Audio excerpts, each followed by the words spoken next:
देखिए बेटा, आपका जो है मैथ का स्पेसिमेन पेपर आ चुका है और आपको उसी के अकॉर्डिंग तैयारी करनी है।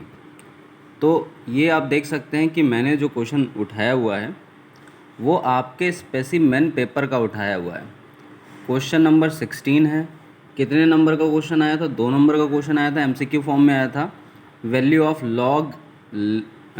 Of limit x tends to zero log 1 + x/x is equal to, मतलब इसकी वैल्यू आपको बतानी है। ये आपके ऑप्शन है E0 1 - 1। क्या वैल्यू होगी आप सोचिए इसको। तब तक मैं आपको इस तरह के सारे कॉन्सेप्ट सिखा दूंगा। इस तरह के ये फार्मूला होता है बेटा। तो इस तरह के जितने भी फॉर्मूले बन सकते हैं सारे बता दूंगा, ताकि अगर कोई भी इस तरह का क्वेश्चन आ जाए तो आपका छूटे नहीं, है ना। एक एक कॉन्सेप्ट आपको सिखा दे रहा हूँ।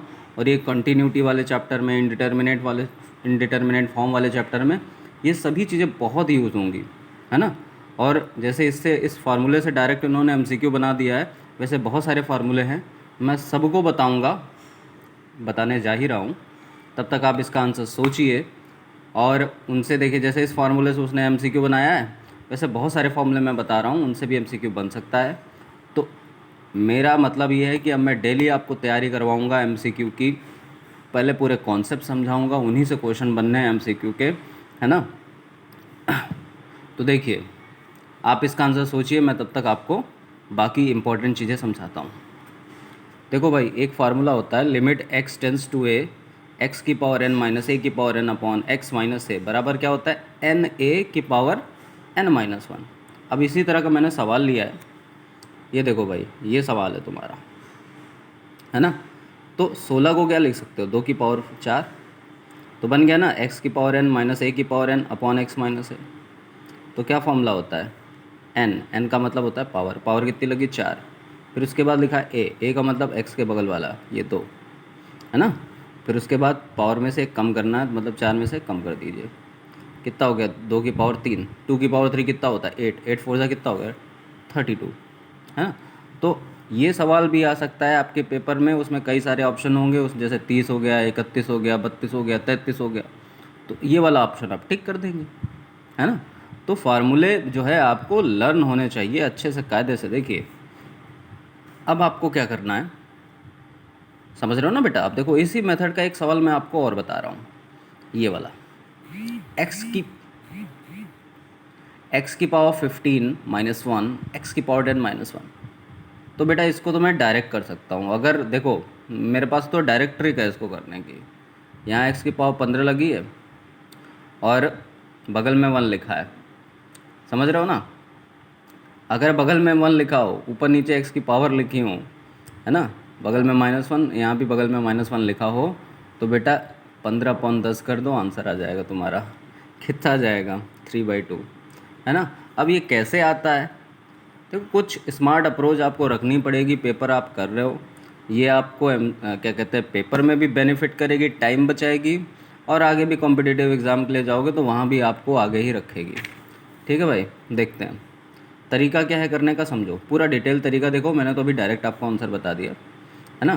तो आपको क्या करना है, आपको न्यूमरेटर और डिनोमिनेटर, मतलब ये ऊपर वाले को और नीचे वाले को, दोनों को किससे डिवाइड मार देना है? x-1 से। दोनों को बेटा किससे डिवाइड मार देना है? x-1। यहाँ 10 नहीं होगा, यहाँ x-1 होगा, ठीक है। गलती से लिख गया होगा, देखिए। तो अब बेटा समझिए, और क्या करना है बेटा, लिमिट अलग अलग लगा देनी, ऊपर लिमिट अलग, नीचे लिमिट अलग। तो देखो बेटा, ये फार्मूला बन तो गया यही वाला, x की पावर n माइनस a की पावर n अपॉन में क्या है? x माइनस है ना। ऐसे नीचे भी बन गया। अब आप कहेंगे कि सर यहाँ तो 1 लिखा था, ये पावर आपने 15 कैसे लगा दी? मैं कह रहा हूँ 1 की पावर 15 क्या, तुम 1000 भी लगा दोगे तो भी 1 आता है। 1 की पावर कुछ भी लगा दो बेटा, आंसर 1 ही रहता है ना। तो इसी फॉर्मेट में मैंने सेट करने के लिए, भाई यहाँ भी पावर 15 थी तो मैंने यहाँ भी पावर 15 कर दी। इन दोनों की पावर सेम होती है ना। ऐसे ही बेटा नीचे बन गया तुम्हारा। तो आंसर क्या आएगा? आंसर आता है ये n का मतलब पावर, फिर उसके बाद a का मतलब x के बगल वाला, है ना। पावर कितनी लगाओगे? n-1, है ना। ऐसे नीचे तुम्हारा हो जाएगा n(a)n-1। तो 1 की चाहे कितनी भी पावर लगी हो वो तो 1 ही आना है। तो इसलिए मैंने कहा था 15/10 आएगा, मतलब 3/2। अब सबसे ज़्यादा यूज़ होने वाला फार्मूला देखिए, sine X upon X, limit X tends to zero, sine X upon X कितना होता है 1। तो बेटा अब आपसे एक सवाल दिया जा रहा है, आपको क्या सवाल दिया जा रहा है, देखिए आपको ये सवाल दिया जा रहा है, देखिए समझिए, ये मैं इसको छुपा दे रहा हूँ। आपको ये सवाल दिया जा रहा है, limit X tends to zero, sine A X upon B X की वैल्यू बताइए। तो अब एक चीज़ समझो, एक चीज़ बहुत ध्यान से समझ लो कि अगर ऊपर x लिखा है तो नीचे भी x होना चाहिए। अगर साइन के साथ ऊपर x लिखा है तो नीचे x होना चाहिए। अगर ऊपर 2x लिखा है तो नीचे 2x होना चाहिए। अगर ऊपर 3x है तो नीचे 3x होना चाहिए, तभी आपका 1 बन पाएगा आंसर। ठीक, तो आप यहाँ देख रहे हो कि ऊपर क्या लिखा है ax, तो नीचे भी क्या होना चाहिए, ax होना चाहिए। x तो है बेटा लेकिन a नहीं है, तो हमने क्या कर लिया, ऊपर नीचे a से मल्टीप्लाई कर लिया। अब आप ध्यान दीजिए, इस a को जो है x के साथ ही रख ले रहा हूँ मैं, और ये जो a अपॉन बी है इसको किनारे कर दिया। तो देखो बन तो गया साइन एक्स अपॉन एक्स। यही तो समझा रहा था कि अगर ऊपर ए एक्स है तो नीचे भी ए एक्स होना चाहिए। समझ रहे हो ना बेटा। तो ये तो तुम्हारा साइन एक्स बाई एक्स वाले फार्मूले से ये वाला पोर्शन कितना बन गया, 1 बन गया। तो अगर ये 1 बन गया तो आंसर तुम्हारा यही तो बचा। अब देखो ये जो सवाल है बेटा ये जो सवाल है तुम्हारा, इसका मैं डायरेक्ट आंसर बता सकता हूँ अगर साइन वाले सवाल ऊपर नीचे लिखे हों, लिमिट ज़ीरो लगी हो, तो मैं इसका डायरेक्ट बता सकता हूँ आंसर a अपॉन बी। अगर साइन वाले सवाल ऊपर नीचे लिखे हों, लिमिट ज़ीरो लगी हो, तो मैं इसका डायरेक्ट आंसर बता सकता हूँ a अपॉन बी। ओके बेटा, तरीका समझो। तरीका यही है कि ऊपर वाले और नीचे वाले को, मतलब साइन ए एक्स और साइन बी एक्स को, दोनों को बेटा आप x से डिवाइड कर दीजिए। दोनों को आप किससे डिवाइड करोगे, x से। और अभी समझाया था यहाँ कि अगर ऊपर ए एक्स है तो नीचे भी ए एक्स होना चाहिए। ऊपर ए एक्स था, नीचे ए एक्स बनाना पड़ेगा तुमको। एक्स तो है, ए और ले आओ। कैसे लाओगे, ऊपर नीचे ए से मल्टीप्लाई करके। ऐसे यहाँ पे नीचे एक्स है तो बनाना तुमको बी एक्स है, क्योंकि ऊपर बी एक्स है तो नीचे भी बी एक्स होना चाहिए। तो यहाँ मैंने किससे मल्टीप्लाई कर दिया, ऊपर नीचे बी से।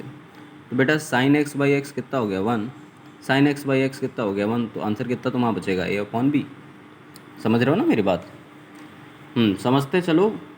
इस कॉन्सेप्ट पे कोई भी, इन फार्मूला पे बेस्ड कोई भी एमसीक्यू बन जाएगा, तुम तुरंत कर लोगे।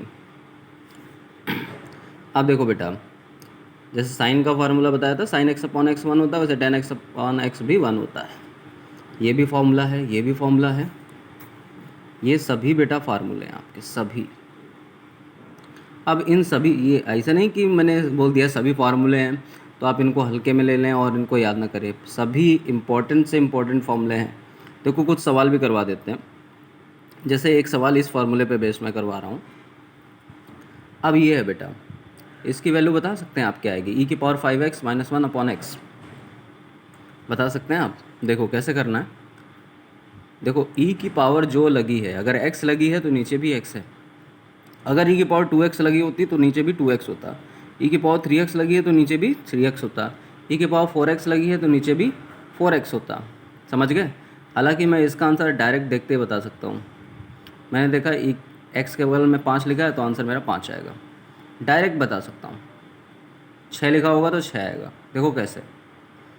तो मैं अभी समझा रहा था, यहाँ ऊपर जो पावर लगी है वही नीचे आपका होना चाहिए।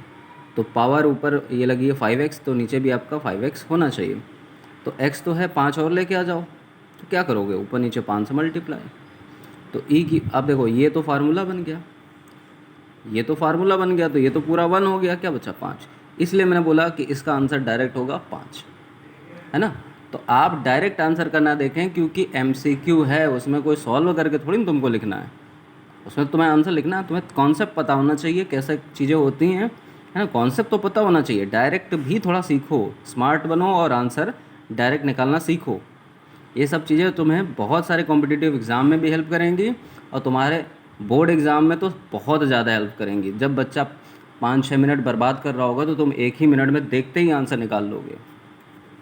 देखो बेटा, अब हमने इस फार्मूले पे बेस्ड एक सवाल निकाला है ना। हमने आपसे कहा था कि हम आपकी बेहतरीन तैयारी करवाएंगे। तो देखो आज से शुरू हो गया, अब डेली ही इस तरह के क्वेश्चंस को जो स्पेसिमेन पेपर में आए हैं या जिस तरह के MCQ बन सकते हैं वो सब हम आपको कराएंगे।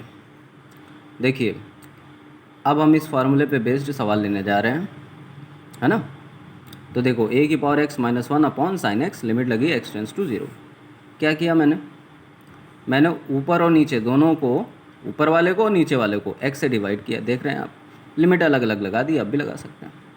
तो बेटा ये तो फार्मूला बन गया। क्या वैल्यू होती है? लॉग है। ये अभी पीछे डिस्कस करके बताया था कि साइन एक्स बाई एक्स क्या होता है? 1 होता है। तो इसकी वैल्यू 1 हो गई। तो लॉग ए को 1 से डिवाइड करोगे तो आंसर क्या आएगा? लॉग ए। तो सेम सवाल दे सकता है एमसीक्यू के फॉर्म में। एक आंसर दे देगा 1, एक आंसर दे देगा 0, एक आंसर दे देगा लॉग ए, एक आंसर दे देगा ई। सेलेक्ट करो तो तुम सेलेक्ट कर लोगे। अब देखो कुछ और भी ज़्यादा इम्पोर्टेंट बातें हैं, उनको देखो, फिर तुम्हारे उस सवाल पे आते हैं। क्वेश्चन नंबर 16 बेटा, जो कि तुम्हारे स्पेसिमेन पेपर में आया है। अब देखो, अगर लिमिट x टेंस टू 0 लगी हो और लिखा हो 1/x, तो ध्यान रखना ये लिमिट एग्जिस्ट नहीं करती। अब आपको MCQ में फंसाने के लिए क्या दे देगा ऑप्शन? पहला ऑप्शन दे देगा 0, दूसरा ऑप्शन दे देगा 1, तीसरा ऑप्शन दे देगा इन्फिनाइट, चौथा ऑप्शन दे देगा डज नॉट एग्जिस्ट। ठीक, तो ये चीज़ें पता होनी चाहिए बेटा। लेकिन अगर इस सेम सवाल में हम लिमिट लगा देंगे x टेंस टू इन्फिनाइट तो उसकी वैल्यू 0 होगी। तो काफ़ी मिलते जुलते सवाल हैं, तो इन सवालों से भी आपको फंसा सकता है। ठीक, और ये दोनों चीज़ें आपकी 12th की बुक में दी हैं। अब देखो, एक ये भी फार्मूला है, limit x tends to infinite 1 + 1/x की पावर x की वैल्यू होती है e। इसको भी बेटा याद रखना तुम। अब तुम्हारे सवाल पे आते हैं भाई, अब तुम्हारे सवाल पे आते हैं जो हमने बताया था। देखो भैया, ये भी बेटा एक फार्मूला होता है, लॉग 1 + x अपॉन x, और लिमिट लगी हो x टेंस टू 0, तो इसका आंसर होता है 1। मतलब ये फार्मूला क्या होता है? log 1 + x upon x, limit x tends to 0 लगी है और इसकी वैल्यू क्या होती है? 1। ये भी बेटा याद रखो, इसको भी बेटा याद रखो। देखो इसी फार्मूले से बेटा देख रहे हो ना, इसी फार्मूले से उसने तुम्हारा MCQ बना दिया। तो अभी जब मैं बता रहा था तो आपको लग रहा होगा कि ये तो वेस्ट ऑफ टाइम है, ऐसे कैसे सवाल पूछा जा सकता है? देखो बेटा, ये सवाल पूछा है, कोई मैंने थोड़ी ना बनाया है, ये तुम्हारे स्पेसिमेन पेपर का है, डायरेक्ट फार्मूले पे बेस्ड MCQ बना रखा है। तो जो अभी ये चीज़ें मैंने पढ़ाई ना बेटा, इनको याद कर लो, ताकि अगर इस तरह का सवाल उन्होंने बनाया तो आपका कोई भी गलत ना हो।